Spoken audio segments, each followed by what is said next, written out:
இந்த crypto market ரொம்பவே கஷ்டமா இருக்கா? மார்க்கெட்ல மேனிபுலேஷன் பண்றாங்கன்னு நினைக்கிறீங்களா? இல்ல யாரோ சிலவங்க இந்த மார்க்கெட்டுக்கு பின்னாடி இருந்து இந்த சார்ட்லாம் மூவ் பண்றாங்க, இந்த மார்க்கெட்டை ஆப்பரேட் பண்றாங்க அப்படின்னு நினைக்கிறீங்களா?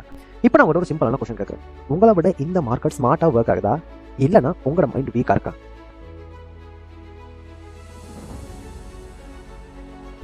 இங்க இந்த கிரிப்டோ மார்க்கெட்ல ப்ராப்ளம் இல்லை, இந்த ட்ரேடர்ஸோட மைண்ட் தான் ப்ராப்ளம். வணக்கம் நண்பர்களே, welcome back to Coin Academy. இன்னைக்கு பார்க்க போற இந்த வீடியோ உங்களுக்கு பிடிக்காம இருக்கலாம், ஆனால் இதுதான் உங்களோட ட்ரேடிங் லைஃபையே மாற்ற போகுது. நீங்களும் மார்க்கெட்டில் யூஸ் பண்ணுற ஸ்ட்ராட்டஜியை மாற்றி பார்க்குறீங்க, இண்டிகேட்டரை சேஞ்ச் பண்ணி பார்க்குறீங்க, ஆனால் லாஸ்ட்ல எல்லாம் சொதப்புதா? ஸ்டில் நீங்கள் லோஸில் தான் இருக்கீங்களா? அப்போ ப்ராப்ளம் சார்ட்ல இல்லை, உங்கள் மண்டைக்குள்ள தான் இருக்கு. ரைட், இந்த ட்ரேடிங் நீங்கள் லேர்ன் பண்ணும்போது ப்ராப்பராக லேர்ன் பண்ணணும். மார்க்கெட்டில் உங்களுக்கு ஃபியர் இருக்கும், கிரீட் இருக்கும், ஈகோ இருக்கும், அப்புறம் ஃபோம் இருக்கும். இதெல்லாம் நீங்கள் ஓவர் கம் பண்ணி நீங்கள் மார்க்கெட்டில் டிசிப்ளினாக இருக்கணும் அப்படின்னா உங்களுக்கு பர்ஃபெக்டான ஒரு கைடன்ஸ் தேவை. நீங்கள் மார்க்கெட்டை பற்றி ப்ராப்பராக லேர்ன் பண்ணணும். இதெல்லாம் நீங்கள் எங்கே லேர்ன் பண்ணலாம் அப்படின்னா கோயின்ஸ் அகாடமி. நாங்கள் உங்களுக்கு crypto trading A to Z எல்லா விஷயத்தையும் சொல்லி தரோம். மார்க்கெட்டில் எப்படி ஃபண்டமெண்டல் அனாலிசிஸ் ஒர்க் ஆகுது, டெக்னிக்கல் எப்படி ஒர்க் ஆகுது, இது ரெண்டையும் கம்பைன் பண்ணி மார்க்கெட்டுக்குள்ளே நீங்கள் என்டர் ஆக போது உங்களோட சைக்காலஜி நீங்கள் எப்படி ஹேண்டில் பண்ணலாம், மார்க்கெட்டில் வர ஃபியர் கிரீட் நீங்கள் எப்படி ஹேண்டில் பண்ணலாம், இது எல்லாம் சேர்த்து ஒரு பேக்கேஜாக நாங்கள் உங்களுக்கு ட்ரேடிங் சொல்லி தரோம். நீங்களும் கோயின்ஸ் அகாடமியோட கிரிப்டோ ட்ரேடிங் கோர்ஸில் ஜாயின் பண்ணி ஒரு ட்ரேடர் ஆக விரும்புறீங்க அப்படின்னா கீழே டிஸ்கிரிப்ஷன் இருக்க லிங்கை கிளிக் பண்ணி ஜாயின் பண்ணிக்கோங்க. அதே மாதிரி ஸ்கிரீனில் இருக்கிற கான்டாக்ட் நம்பர் கனெக்ட் பண்ணி ஜாயின் பண்ணிக்கோங்க.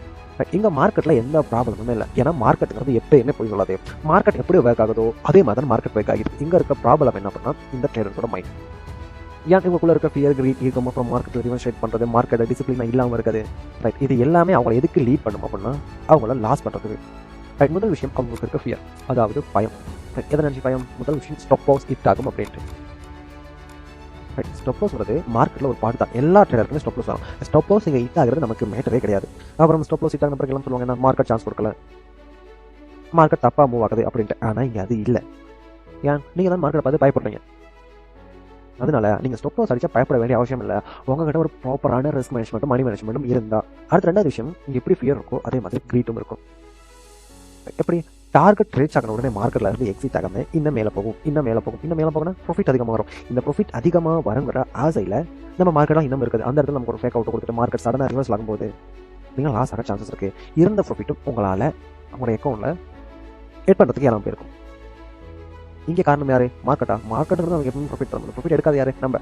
இந்த கிரீட்னால தான் உங்களோட ப்ராஃபிட்டை உங்களால் புக் பண்ணாமல் முடியாமல் போனது. ரைட், அடுத்து தான் ஈகோ. ரைட், இங்கே ஈகோ நமக்கு ரெண்டு விதத்தில் வேலை செய்யும். இப்போ நீங்கள் ஃபஸ்ட்டு ஒரு ட்ரேட் லாஸ் ஆகிட்டீங்க அப்படின்னா அந்த லாஸை ரெக்கவர் பண்ணுங்கிறது. ரெண்டாவது நீங்கள் ரிவர்ஸ் ட்ரேட் பண்ணுவீங்க, மார்க்கெட்டில் விட்ட காசை மார்க்கெட்டில் எடுக்கணும் அப்படின்ட்டு. அந்த ரிவர்ஸ் ட்ரேட் பண்ணுறது மூலமாக நீங்கள் லாஸ் பண்ணுவீங்க திரும்ப. அடுத்த விஷயம் தான் நீங்கள் ஃபஸ்ட்டு ரெண்டு ட்ரேடை நீங்கள் ப்ராஃபிட் பண்ண முன்னுக்கு உங்களோட மைண்ட் வாய்ஸ் என்ன, நீங்கள் மார்க்கெட்டில் எக்ஸ்பெக்ட் ஆகிட்டீங்க அப்படின்ட்டு. ஆனால் நெக்ஸ்ட் எடுக்க நீங்கள் 5 ட்ரேடில் ஸ்டாப் லாஸ் அடிக்க போகுது, ஃபுல்லாக அக்கௌண்ட் வாலிஷ் ஆக போகுது. சரி, இங்கே நமக்கு ப்ராஃபிட் வந்தாலும் சரி, ஸ்டாப் லாஸ் அடிச்சாலும் சரி, நம்ம எமோஷனலாக கண்ட்ரோல் பண்ணிக்கணும். என்ன பிளானோ அதை மட்டும் தான் நம்ம ஃபாலோ பண்ணணும்.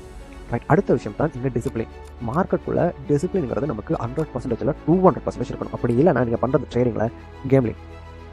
இப்போ சேம் சார்ட் தான், அந்த சேம் சார்ட்டில் ஃப்ரெண்ட் டைப்பான ட்ரேடர்ஸ் இருக்காங்க, ஒரு 2 ட்ரேடர்ஸ் இருக்காங்க. சரி, சேம் சார்ட் சேம் கேண்டர். இப்போ ட்ரேடர் ஏன்னு சொல்கிறவர் ரூலை ஃபாலோ பண்ணுறாரு, 2% ரிஸ்க் வச்சுக்கிறாரு, ஸ்டாப் ஃபிக்ஸ்டாக வைக்கிறாரு, டார்கெட்டை அவர் ஃபிக்ஸ்டாக வச்சிருக்காரு. இதில் எதுவுமே மாற்றல. இதே பிங்கிற ஒரு ட்ரேடர் இருக்கார். இவர் என்ன அப்படின்னா எந்த ரூலுமே ஃபாலோ பண்ணல. அவர் எதை பேஸ் பண்ணி ட்ரேட் பண்ணுறாரு? அவரோட எமோஷனல். மார்க்கெட் மேலே போனால் பை, கீழே போனால் சேம்.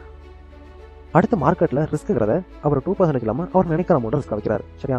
ஸ்டாப் லாஸை ஃபிக்ஸ் பண்ணாமல் அவர் மார்க்கெட்டில் ஒரு ஹோப்போட இருக்காரு, மார்க்கெட் இங்கே ரிவர்ஸ் ஆகலாம், இன்னும் கீழே வந்து இங்கே ரிவர்ஸ் ஆகலாம் அப்படின்ட்டு. இங்கே மார்க்கெட்டுங்கிறது நியூட்ரல் தான் ஃப்ரெண்ட்ஸ். ஆனால் உங்களோட எமோஷனல் மட்டும் தான் அங்கேயும் இங்கேயும் போய்கிட்டு இருக்கு. இந்த எமோஷனலை கண்ட்ரோல் பண்ண கற்றுக்கிட்டாலே உங்களாலே மார்க்கெட்டில் ப்ராஃபிட் மேக் பண்ண முடியும். ஏன்னா இங்கே மார்க்கெட் யாரையுமே டார்கெட் பண்ணாது. உங்களோட வீக்னஸ்னால தான் நீங்கள் மார்க்கெட்டுக்கு டார்கெட்டாகவே மாறுறீங்க.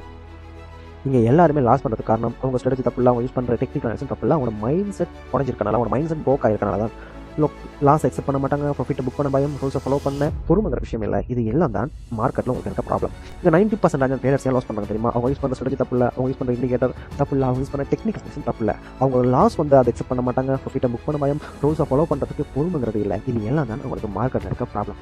நீங்கள் சொல்லுங்கள், இந்த ப்ராப்ளம்லாம் உங்களுக்கு இருக்கா அப்படின்னு. இதுக்கு சொல்யூஷன் என்னன்னா, சிம்பிளாக உங்களோட மைண்டை ஃபிக்ஸ் பண்ணிக்கோங்க. ஏன்னா ஒரு சிம்பிளான ஒரு 3 ரூல்ஸ் வரும். ஃபர்ஸ்ட்டு, உங்களோட கேபிட்டலை ப்ரொடெக்ட் பண்ணாலே உங்களுக்கு ப்ராஃபிட்ங்கிறது ஆட்டோமேட்டிக்காக வரும். உங்களோட வின்னிங் ரேட்டு 40% இருந்தாலுமே மட்டும் போதும் நீங்கள் பர்ஃபெக்டான ரிஸ்க் ரிவார்டை ஃபாலோ பண்ணீங்கன்னா.